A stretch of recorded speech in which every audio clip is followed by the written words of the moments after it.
আজ আমি আপনাকে একটা কাহিনী শোনাবো। একটা খাড়াই উঁচু পাহাড় ছিল, যা বেয়ে ওঠা প্রায় অসম্ভব কাজ ছিল। এবার একদিন কয়েকটা ব্যাঙ এলো আর তা বেয়ে উঠতে শুরু করলো। আস্তে আস্তে প্রত্যেকটা ব্যাঙ মিলে লাফিয়ে লাফিয়ে ওপরে ওঠার চেষ্টা করছিল। নিচে কিছু পশু দাঁড়িয়েছিল যারা বলছিল, এটা তো অসম্ভব ব্যাপার, এই ব্যাঙগুলো উঠতেই পারবে না, সকলে পড়ে যাবে। আর তারপর ধীরে ধীরে সমস্ত ব্যাঙ নিচে পড়তে থাকলো। শেষ পর্যন্ত একটাই ব্যাঙ ছিল যে শিখরে পৌঁছতে পারল। জানেন সে কেন পারল? কারণ সেই ব্যাঙ বধির ছিল। সে কারোর কথা শোনেনি, ও স্থির করেছিল শিখরে পৌঁছতে হবে, আর পৌঁছে গেল। এবার এটা কিন্তু আমাদের জন্য অত্যন্ত গুরুত্বপূর্ণ শিক্ষা। আপনি যদি জীবনে নিজের লক্ষ্য স্থির করে থাকেন, তাহলে এদিক ওদিক কারোর কথা শুনবেন না, শুধু এই নিজের লক্ষ্যের দিকে অগ্রসর হন। কারণ সাফল্য আপনার প্রচেষ্টার দ্বারাই আপনি পেতে পারেন, অন্যের কথা দ্বারা নয়। তাহলে চেষ্টা করতে থাকুন আর নিজের লক্ষ্য প্রাপ্ত করুন। আর আমার সাথে ভালোবেসে বলুন, রাধা রাধা। জীবনে এমন অনেক মানুষ আপনি দেখে থাকবেন যারা শুধু অভিযোগ নিয়ে বসে থাকেন যে জীবনে তাই হয়ে চলেছে যা এতদিন হয়ে আসছিল। শুধুমাত্র দুবেলার অন্ন সংস্থান হচ্ছে ব্যাস। আমাদের জীবন আমাদের তাই দিয়ে চলেছে যা এতদিন দিয়ে এসেছে। চিন্তিত থাকেন যে তাদের রোজগার বৃদ্ধি পাচ্ছে না কেন, চিন্তিত থাকেন যে তাদের সমৃদ্ধি বৃদ্ধি পাচ্ছে না কেন। আর যখন এমন হয় না, তখন দোষ দেন নিজের ভাগ্যকে বা অন্য কোনো ব্যক্তিকে দায়ী করেন। আপনি কিছু মুহূর্ত নিজের সাথে কাটান, নিজের সাথে কথা বলুন, একটু বিচার বিবেচনা করুন। আপনি বুঝতে পারবেন আপনি আজ সেটুকুই পাচ্ছেন যা আপনি এতদিন পেয়ে এসেছেন, কারণ আপনি তাই করছেন যা এতদিন ধরে করে এসেছেন। বিশেষ কিছু নয়, নতুন কিছু নয়। জীবনে যদি বিশেষ কিছু পেতে হয় তবে তার জন্য বিশেষ পরিশ্রমও করতে হবে, কঠিন পরিশ্রম করতে হবে, নতুন কিছু করে দেখাতে হবে। যদি কোনো গরুর থেকে আপনি পুষ্টিকর দুধের আশা রাখেন, তাহলে তার আহারও পুষ্টিকর হওয়া উচিত। চেষ্টা দিয়ে আসে প্রগতি, আর সমর্পণ থেকে আসে সমৃদ্ধি। চেষ্টা আর সমর্পণ বাড়িয়ে তুলুন, তাহলে দেখবেন আপনি জীবন থেকে যা চাইবেন তা আপনি অবশ্যই পাবেন। তাই ভালোবেসে বলুন, রাধা রাধা। বিরোধিতা এমন এক শব্দ যা শুনে আমরা সবাই ভয় পেতে থাকি। যদি কেউ আমাদের বিরোধিতা করে তা আমাদের সহ্য হয় না। আমরাও কারোর বিরোধিতা করে কোনো শত্রুতা করতে চাই না। এই ধরনের ভাবনা আমাদের মনে আসতেই থাকে। কিন্তু বিরোধিতা, এই শব্দ আপনার শান্তির জন্য, আপনার সুখের জন্য কতটা গুরুত্বপূর্ণ তা আপনারা জানেন না। তাই যদি কাল এসে কেউ আপনার বিরোধিতা করে, তখন সবার আগে নিজেকে যাচাই করুন। আপনি কি ভুল করেছেন? আপনার দোষ কি? নিজের মধ্যে কি ত্রুটি আছে সেটা বোঝার চেষ্টা করুন, নিজেকে সংশোধন করার চেষ্টা করুন। তারপর দেখুন বিরোধিতার এই আগুন আপনাকে স্বর্ণ থেকে কুন্দন বানিয়ে তুলবে। বলা হয় এই সংসারে খারাপ বেড়েই চলেছে, কিন্তু তার কারণ এ নয় যে খারাপ মানুষ বেড়ে চলেছে। তার কারণ হলো যে ভালো মানুষ, যাদের ভালো চিন্তা, ভালো বিচারধারা আছে, তারা খারাপের বিরোধিতা করতে পারেন। যদি আপনার সম্মুখে কোনো খারাপ কর্ম হয়, তাহলে তার বিরোধিতা করতে সংকোচ করবেন না, কারণ বিরোধিতার এই আগুন মন্দকে পিছুপা হতে অবশ্যই বাধ্য করে। রাধা রাধা। জীবনে আপনি এরকম মানুষও দেখবেন যারা এটা বলে, ভাবে, নিজেকেও বলে যে উনি সেই এমন ব্যক্তি যার মতো আমি হতে চাই। ঠিক আছে, কারোর থেকে প্রেরণা নেওয়াটা কোনো ভুল নয়, কিন্তু কখনো কখনো এই প্রেরণা গুরুত্বহীন হয়ে যায় আর আমরা শুরু করে দিই সেই ব্যক্তিকে নকল করতে। এখানেই থেমে যায় আমাদের উন্নতি। এবারে দেখুন, সংসারে শত কোটি রঙের ফুল আছে, কিন্তু তারা কখনো একে অপরকে নকল করে না। নকল করে না তাদের রং, নকল করে না তাদের সুগন্ধ। তাহলে আমরা করি কেন? প্রতিটা ব্যক্তির মধ্যে কোনো না কোনো প্রতিভা অবশ্যই থাকে, যা ফুটিয়ে তোলার সঠিক সময়ও আমাদের কাছে থাকে।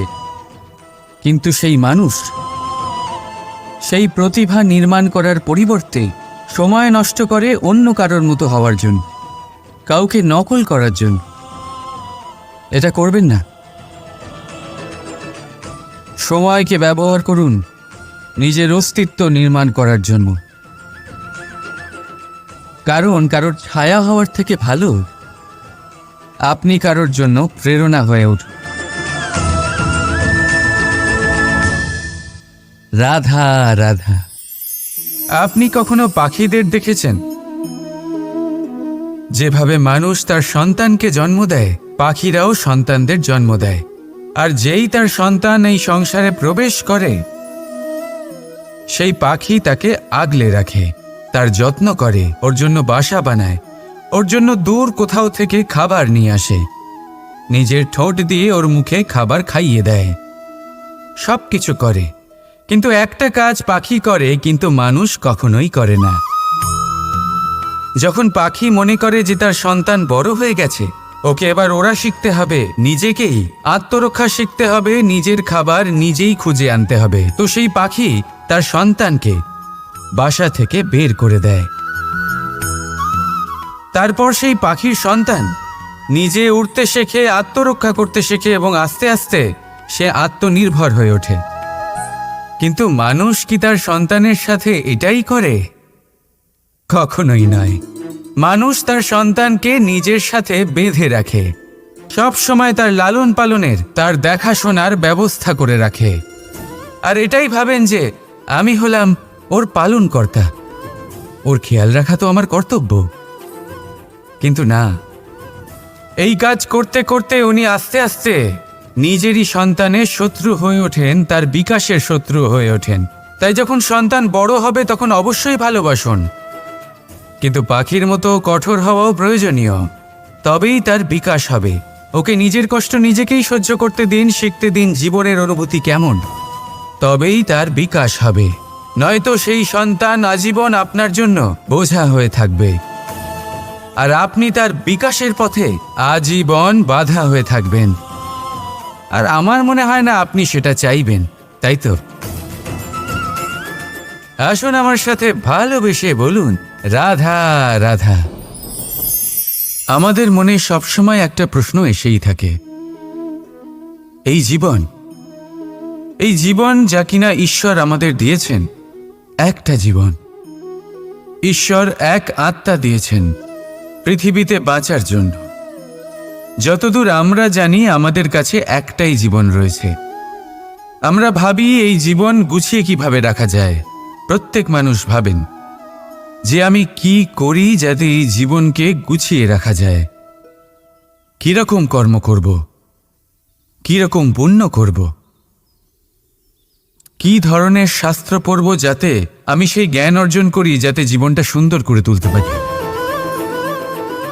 আমাদের সমগ্র জীবন কেটে যায় এই প্রশ্নের উত্তর খুঁজতে, সেই শাস্ত্র অধ্যয়ন করতে। এমন অনেক মানুষ তাও বুঝতে পারেন না। আসুন আজ আমি আপনাকে একটা সহজ কথা বলি, যার দ্বারা আপনি নিজের জীবন সুন্দর করবেন। জীবন, জিহ্বা, এদের দুজনেরই হলো একটাই রাশি।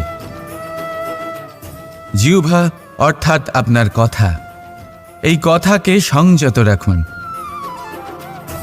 একে সুন্দর করে তুলুন, মধুর কথা বলুন, যতটা সম্ভব একে নিয়ন্ত্রণে রাখুন।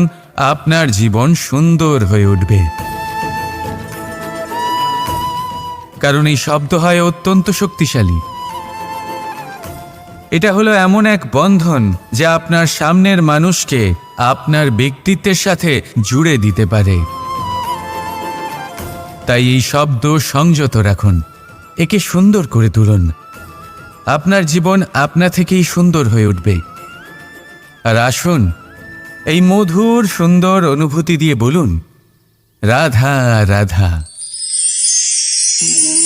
কস্তুরী তাকে ধারণ করে যে হরিণ তার নাভিতে থাকে, কিন্তু সেই হরিণ ওই কস্তুরীর সুগন্ধ নিয়ে তা পাওয়ার জন্য এদিক ওদিক ছুটে বেড়াতে থাকে। সেই হরিণ এই কস্তুরী অবশ্যই পেতে পারে যদি সে নিজের ভেতরে উঁকি মেরে দেখে। এবারে দেখুন, সুর বাঁশির মধ্যেই থাকে, শুধু প্রয়োজন তাকে খুঁজে বার করার চেষ্টা, অবিরাম চেষ্টা। ঠিক এরকমই হয় আমাদের শক্তি, যা আমাদের ভিতরে লুকিয়ে আছে। ভাবুন, যখন পরমাত্মা আমাদের ভেতরেই আছেন, তখন তাকে আমরা বাইরে খুঁজব কেন? আমরা নিজেদের অন্তরে তখনই দেখি যখন অপরের থেকে সাহায্যের সমস্ত আশাই শেষ হয়ে যায়। তাই জীবনে কেউ সাহায্য করবে এই আশা করে বসে থাকবেন না, নিজেই নিজেকে সাহায্য করুন। রণক্ষেত্রে আপনি ভালো সারথি পেতেই পারেন, কিন্তু জীবনের এই যাত্রাপথে আপনাকেই নিজের সারথি হতে হবে। রাধা রাধা। বাবা বলেন যে কখনো কাদা দিয়ে বা মাটি দিয়ে দোল খেলো না। ঠিকই বলেন, কিন্তু তাও আমি রাধার মুখে কাদা মাখিয়ে দিলাম। এর কারণ কি? ওকে বিরক্ত করা? কারণ হলো ওকে একটা বার্তা দেওয়া। এবারে দেখুন, যেভাবে মুখে লেগে থাকা কাদা ধুয়ে দিলে মুখের আসল রূপ প্রকাশিত হয়, ঠিক সেইভাবেই রাধার মনে লেগে থাকা অহংকারের এই কাদা ধুয়ে গেলে রাধার আসল ব্যক্তিত্ব প্রকাশ পাবে, ফুটে উঠবে। আশা করছি তা যেন শীঘ্রই হয়। কিন্তু ততক্ষণ আপনিও মনে মনে একটা প্রতিজ্ঞা করুন, জেদ করুন যে এই বছর এই দোলে নিজের মনে লেগে থাকা সমস্ত কাদা ধুয়ে ফেলবেন আর আনন্দের সাথে খেলবেন এই প্রেমের দোল। তাই আমার সাথে বলুন, রাধা রাধা। আমার দাদা আমাকে অনেকবার বলেছেন, কানাই তুমি তো স্বয়ং নারায়ণ, তুমি এক তড়িতেই সবকিছু এমনি ঠিক করে দাও না কেন? এবার দাদাকে কি করে বোঝাবো? আচ্ছা, আপনি নিজেই ভেবে দেখুন।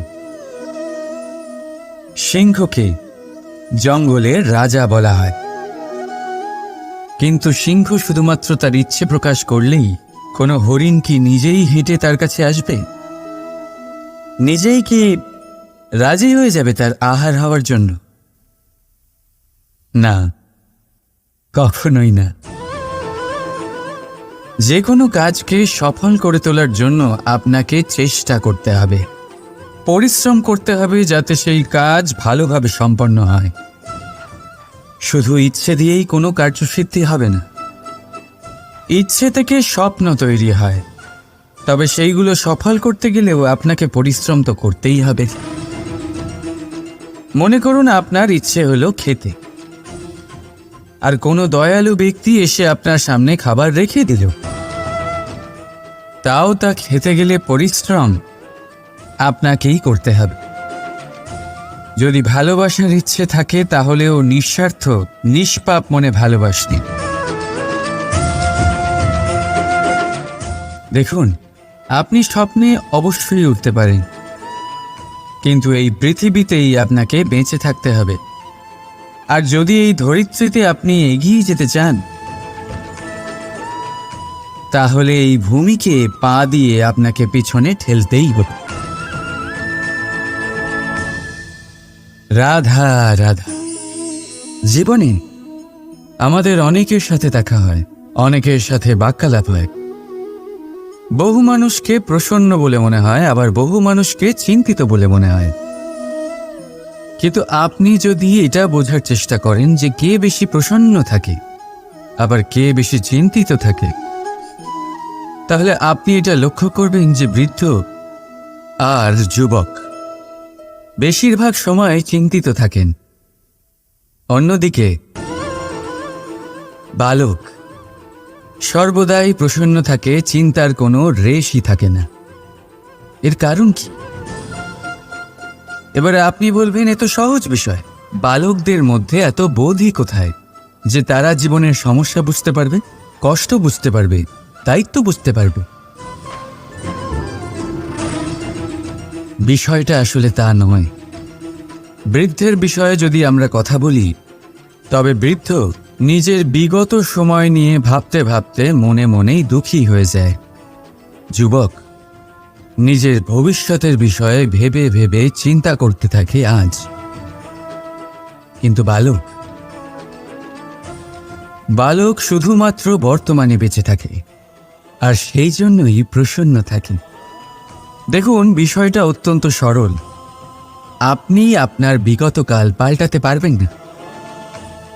এখন যদি আপনি নিজের ভবিষ্যৎ আরও উজ্জ্বল করতে চান, তাহলে আজ নিজের কর্ম করতে হবে, আজ পরিশ্রম করতে হবে আপনাকে। তাহলে ভুলে যান গতকাল আর আগামীকালের চিন্তা, বর্তমানে আনন্দ করুন। কারণ এই বর্তমান আপনার ভবিষ্যৎ উজ্জ্বল করতে পারে, আবার এই বর্তমান আগামী সময় আপনার সেই বিগত কাল হবে যার কথা ভেবে আপনার গর্ব হবে। রাধা রাধা। ব্রজের লাঠি খেলা দোল অত্যন্ত জনপ্রিয়। শুধু এই কারণে নয় যে এটা আমার আর রাধার গোলকে অপূর্ণ থাকা কাহিনীর একটা অংশ, বরং এই কারণেই যে এর মধ্যে প্রেম, সাহস আর বীরত্বের ভাব আছে। দেখুন, গোপীরা গোয়ালাদের সাথে দোল কিছুতেই খেলতে চায় না, আর অন্যদিকে গোয়ালারা প্রতিজ্ঞা করেছে যে দোলের এই উৎসব আমরা আমাদের প্রেমের সাথেই পালন করব, নয়তো কোথাও যাব না আমরা। এবার গোপীদের হাতে থাকা এই লাঠি তাদের জেদ আর তিরস্কারের প্রতীক। অন্যদিকে গোয়ালাদের হাতে থাকা এই ঢাল তাদের অটুট ইচ্ছের প্রতীক, যা শত আঘাত সহ্য করেও নিজের প্রেমিককে নিজের ভালোবাসার রঙে রাঙিয়ে দেয়, আর শেষ পর্যন্ত সে তার প্রেমিককে পেয়ে যায়। অর্থাৎ প্রতিটা বাধা, প্রতিটা তিরস্কারের ওপরে বিজয়ী হতে গেলে তা শুধুমাত্র সম্ভব হবে অটুট ইচ্ছে দিয়ে আর অনন্ত ভালোবাসার সাহায্যে। তাই আসুন আমার সাথে বলুন, রাধা রাধা। আমরা সকলে পাথুরে রাস্তা এড়িয়ে চলি, কারণ এই পথের পাথর আমাদের যাত্রা আরো কঠিন করে তোলে, আমাদের পা আহত করে দেয়। কিন্তু একটা গুরুত্বপূর্ণ কথা আমরা ভুলেই যাই, এই কঠিন পথই না শুধু আমাদেরকে নিজেদের দুর্বলতার সাথে পরিচয় করায়, বরং আমাদের শক্ত হওয়ার প্রেরণাও দিতে থাকে। সময়ের সাথে ঠিক এমনটাই হতে থাকে। সবাই ভালো সময়ের অপেক্ষা করতে থাকেন, ভালো সময়ের জন্য পরিশ্রম করেন, তার জন্যই চিন্তা করেন, কিন্তু ভুলে যান যে ভালো সময় বহুবার আমাদের বিবেক নষ্ট করে দেয়। সেখানেই খারাপ সময় আমাদের বুদ্ধিকে সঠিক পথে চালিত করে। রাধা রাধা। ঘোড়াকে যতই প্রশিক্ষণ প্রদান করুন, তার মুখে লাগাম তো পরাতেই হবে। একজন ভালো চালক সেই ঘোড়ার লাগাম মাঝে মাঝে টেনে ধরে, তাকে সঠিক পথে চালিত করতে, যাতে সেই ঘোড়া দিকভ্রান্ত না হয়। এবার একটু ভাবুন, ঠিক এরকমই হয় আমাদের মন। যদি এটা বিবেকের লাগাম দিয়ে মাঝে মাঝে আমরা টেনে না ধরি, তাহলে আমাদের এই মন দিকভ্রান্ত হতে পারে। আর যদি আপনি আপনার লক্ষ্যে পৌঁছতে চান, তখন মনের এই লাগাম মাঝে মাঝে আপনাকে অবশ্যই টেনে ধরতে হবে, কারণ বিবেকের এই পথ প্রদর্শনই আপনাকে ভালোভাবে আপনার লক্ষ্যে পৌঁছে দেবে। মনে রাখবেন, আর আমার সাথে ভালোবেসে বলবেন, রাধা রাধা। দেখুন এই ঘাসকে, কত কোমল, কত মধুর। যদি এই ঘাসের ওপর হাঁটেন, তাহলে পায়ে ব্যথা কখনোই হবে না। এর উপরে শুয়ে পড়লে মিষ্টি ঘুম চলে আসবে। কিন্তু এই ঘাসকেই যদি আপনি ঠিক করে না ধরেন, তাহলে এতে আপনার আঙুলও কেটে যেতে পারে। এই নরম ঘাসই আপনাকে আঘাত দিতে পারে। ঠিক এইভাবেই প্রত্যেক ব্যক্তি যিনি ধর্মের পথে চলছেন, তিনি আঘাত পেতে পারেন যদি ওনার ধর্মের সম্পূর্ণ সত্য, তার আসল স্বরূপের বিষয়ে জ্ঞান না থাকে। তাই জীবনে যে কোনো বস্তু, ব্যক্তি বা সুযোগ আসে, তাহলে তার শক্তির বিষয়ে, তার দুর্বলতার বিষয়ে প্রথমে তথ্য সংগ্রহ করবেন, তারপরেই সিদ্ধান্ত নেবেন। যদি এরকম করেন, তাহলে সাফল্য অবশ্যই আসবে। রাধা রাধা। যদি সন্তান কোনো দুষ্কর্ম করে, তাহলে সেই অপরাধ শুধু কি সেই সন্তানের? না, যদি সন্তান দুষ্কর্ম করে, তাহলে অপরাধী তার মাতা পিতাও, যারা পুত্রমোহর কারণে সেই অনুচিত কাজে তাকে বাধা দেননি। অপরাধী হলেন তার পিতামহ, যিনি নিজের কর্তব্যবোধের কারণে নিজের পরিবারের যত্ন নেননি, যিনি সন্তানকে কখনো শাস্তি দেননি। অপরাধী হলেন তার সেই গুরুও, যিনি নিজের শিষ্যের সেই দুষ্কর্ম দেখেও তাকে প্রতিহতও করতে পারেননি। একজন হবু রাজার কর্তব্য হলো নিজের প্রজার কাছে সে যেন এক উদাহরণ প্রস্তুত করতে পারে। কিন্তু যদি এত অনুচিত উদাহরণ প্রস্তুত হয়ে থাকে, তাহলে মা বাবার, বাড়ির বয়োজ্যেষ্ঠদের কর্তব্য হলো ওনারা যেন সেটা সেখানেই থামান, হয় ভালোবেসে, নয়তো শাস্তি দিয়ে। যদি না থামানো হয়, তাহলে মহাভারত অবশ্যম্ভাবী।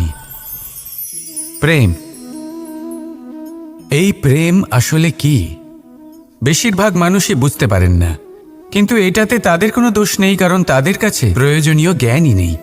এবার প্রেমের বিষয়ে আজ আমি একটা ছোট্ট কথা বলতে চাই। আপনি দেখবেন কিছু মানুষ যখন কাউকে ভালোবাসেন, তখন তাদের মনে হয় সেই ব্যক্তির ওপর ওনার অধিকার রয়েছে। এবার সেই অধিকারের বোধে ফেঁসে গিয়ে নিজেই ক্রুদ্ধ হয়ে বসেন যে ও আমার কথা মনে করল না, ওর স্মৃতিতে আমার কোনো স্থান নেই, ও আমার সাথে কথাই বলতে ভুলে গেছে, ইত্যাদি ইত্যাদি অনেক কারণ হতে পারে। আমি আপনাকে